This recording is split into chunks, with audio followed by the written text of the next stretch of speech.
रसिक हो नमस्कार।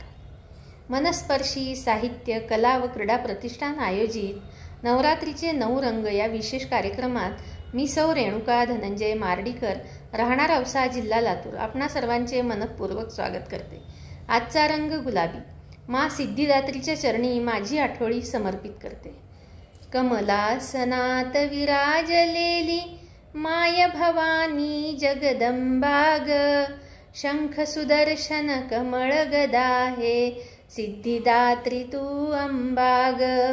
नवरात्रीचा रंग गुलाबी प्रेमळ माया झरझरते ग, माय माऊली सांब शिवावर कृपा प्रसादे पाझरते ग, सिद्धिदात्री तू अंबाग। माझा व्हिडिओ आपल्याला आवडल्यास नक्की लाईक करा, शेअर करा, सबस्क्राईब करा आणि हो कमेंट करायला विसरू नका। धन्यवाद।